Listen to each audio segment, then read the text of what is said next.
Iep, benvinguts a Culinari Iep. Bé, avui us parlaré de la xocolata. La xocolata, que és un ingredient que ens ve de les Amèriques, en el moment que ens van deixar que arribés a Catalunya, doncs fou un producte que de seguida es va convertir en popular i en el que Barcelona i Catalunya es convertí en el principal productor a Europa. La xocolata, que ja es consumia a la cort castellana doncs, un segle abans de que ens arribés a Catalunya, ens arriba tard a Catalunya degut a les clàusules restrictives incloses en el testament d'Isabel la Catòlica, que donava preferència als comerciants castellans en diversos assumptes, ja que la reina considerava que el descobriment i l'explotació d'Amèrica pertanyia només a Castella. Per exemple, el 1522, el rei Carlos I va rebutjar la petició de Barcelona per obtenir el permís de comerç directe amb Amèrica des dels seus ports. És per això que a Barcelona no arriba la xocolata fins a principis del segle XVIII. Uns frares catalans instal·lats a Mèxic envien un carregament de cacau al port de Barcelona i la recepta per l'elaboració de la xocolata. Ja us dic que en aquella època Castella ja era un producte que es consumia, però a la cort. Un cop arriba a Catalunya, a Barcelona, es popularitza. De seguida es va crear un gran comerç del producte i, per exemple, el 1777 es crea la primera fàbrica mecanitzada al món. Aquesta fàbrica es crea a Barcelona i a prop de Santa Maria del Mar i ja produeix xocolata de manera mecanitzada. Penseu que la famosa marca suïssa que presumeix de pionera i que sí que és pionera amb la xocolata actual, l'extra fina, amb la xocolata que ens mengem. És veritat que és un producte que creen ells, però la seva primera fàbrica no s'inaugura fins al 1819. I també la marca més antiga de xocolates al món es troba a Gramunt, que és les xocolates Jolong, que va començar la seva producció artesanal el 1770. Bé, tal com us deia, la producció de la xocolata a Catalunya fou molt gran, una de les més grans d'Europa, fou el primer lloc on es va industrialitzar la producció, i per exemple a Sants, el carrer de Sugranyes, fou conegut com el carrer de la xocolata, ja que era allà on podíem trobar les fàbriques més famoses, com podien ser Juncosa, Ametller i Jaume Boix.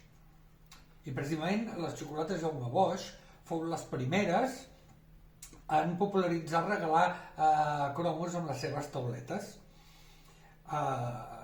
Després d'això ho van anar fent totes les marques, però la primera fou la casa Jaume Boix. També hem de dir que avui en dia tenim el carrer Petritxol a Barcelona com el carrer més dolç de Barcelona, en el qual tenim xocolateries, antigament lleteries i actualment xocolateries que et serveixen la xocolata desfeta, el famós suís, amb els tradicionals melindros o amb els nouvinguts xurros. Bé, tradicionalment la xocolata, a part de ser un ingredient dolç begut, ja dic, la xocolata de la pedra està pensada per fer-la després desfeta, doncs a part de ser un ingredient dolç begut, també es va convertir en un ingredient per la picada de la cuina catalana. Tradicionalment, la xocolata que s'utilitzava era la xocolata a la pedra. La podem menjar la xocolata a la pedra? Sí, el que passa que ens hem acostumat a aquestes xocolates industrials refinades que tenen una textura i un gust diferent al que seria la xocolata a la pedra. Penseu que la xocolata a la pedra, a la seva elaboració no té cap làctic i té la celebració només porta sucre, pasta de cacau, farina d'arròs, canyella en pols i algun emulgent li posen actualment. En la cuina tradicional aquesta picada s'utilitzava tant per carn de caça com per aviram, en els peus de porc, en el conill, en el marís. En marís, per exemple, hi ha els llagostins amb xocolata, que és un plat molt tradicional, i en plats com les faves ofegades, també conegudes com faves a la catalana. També existeix un plat molt antic, per època de Maresme, que eren les faves amb xocolata, que no porten cap ingredient de carn. D'aquest en faré la recepta, sabeu que les receptes normalment les podeu trobar a la pàgina web culinariget.com i després el vídeo corresponent en el meu TikTok, doncs ja em faré la recepta d'aquestes faves amb xocolata. I us convido, quan la faci, que la feu, us sorprendran. Jo l'havia fet al restaurant i la gent se sorprenia. No entenien que no portés carn al gust, i quan els digues que eren de xocolata sí que pots dir, ostres, sí, porten xocolata, però si no t'ho diuen, doncs saps que té un gust especial, però no, aquí porta algun embotit, porta algun...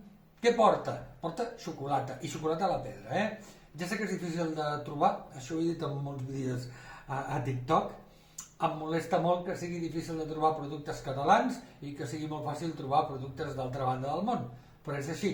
Actualment encara queden fabricants de xocolates a la pedra. Jo aquí no els diré perquè no me'ls conec tot i no vull fer ni propaganda de ningú ni deixar-me a ningú. Hi ha marques més conegudes i hi ha petites xocolateries que encara la realitzen de la manera tradicional. Doncs bé, això és tot per avui. No us oblideu de subscriure's, que ja sabeu que els vídeos que faig aquí a YouTube sempre són una ampliació de temes que no puc fer a TikTok per la seva llargària i per poder donar molta més informació. Doncs us espero a la pròxima i a menjar xocolata. Faré també la recepta de la xocolata desfeta amb xocolata a la pedra, que és molt senzill, però us explicaré la manera de fer-la.